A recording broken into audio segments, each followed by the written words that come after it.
Hi there, Sandra here from Create in Spain. As you may or may not realise, I recently got a second-hand Brother Scan & Cut 600. It came with a couple of mats, but I consider these mats to be quite flimsy, and whereas I can re-stick mats easy enough, that's not a problem, I thought it was a good idea to find out how much it costs for replacement mats. And I looked on Amazon and I was horrified because in Spain, on Amazon, I think they were charging something like 35 euros. Oh, you have got to be kidding. Now, normally I think these retail for about £15, so somewhere between 15 and 20 euros.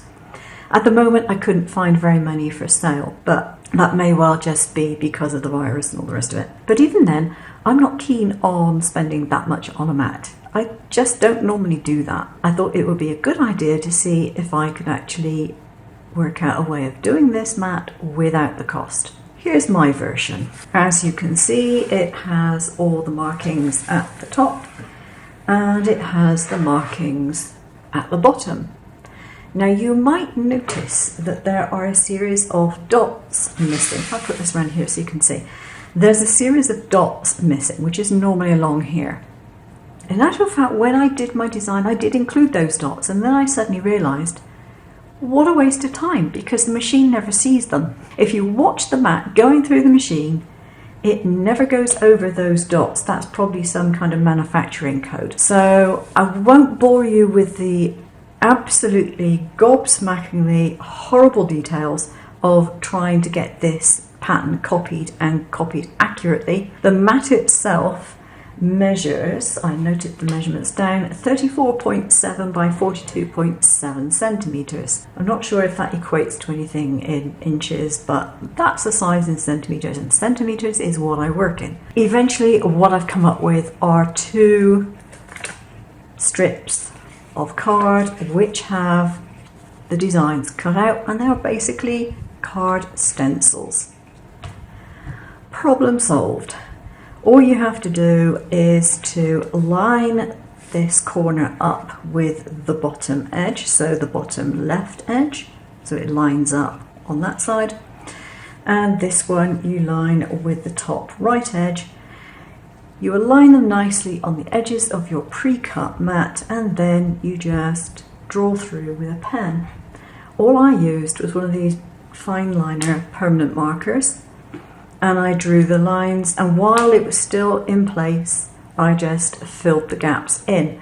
Now the reason I used this marker is because when I tried using a bigger marker, it's too wet and it leaks everywhere, so it wasn't giving me very neat results. And this gives me neat results as if it had been printed on there, so I'm more than happy with that. So once you've done that, your mat is ready to go. I did actually put some vinyl strips on mine just to denote where the basic cutting surface was. You don't even have to do that if you don't want to. And you can add the glue medium of your choice. If you want to add a spray glue, what I would suggest you do is get a much larger piece of paper, cut the 12-inch hole in the centre of it and use that as a mask, and just keep it. And then whenever you want to re-glue it, you just spray through the mask. Now you might be saying, well, that's fine, but what on earth did you use as your plastic in the first place? Well, all I did was I bought a small for rent sign. We get these all over the place. They're either se vende for sale or se alquila for rent. And it wasn't much bigger. It's probably about the size of the glass mat I've got on my desk here. And I just cut it down to size. Now it was a fraction wider than I needed it to be and a fair amount longer, so all I did was I drew around the original. Why make life difficult for yourself if you don't have to?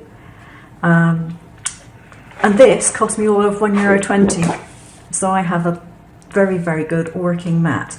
Now I'm sure you would like me to actually demonstrate this, so I will find something to cut out and I'll put it through my machine. I have a design on my mat here which you'll see in a moment, and I'm just going to put the mat in.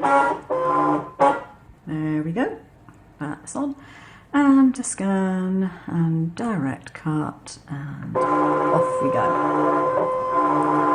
I might have to move my machine because I've not got much room at the back, but we'll see.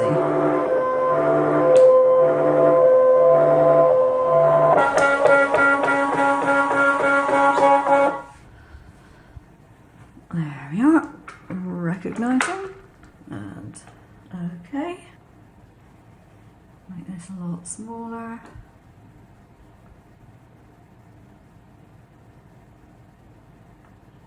I think that's it. Yeah, that's fine. Just check my cut setting. Okay, I haven't got pressure on there. There we go.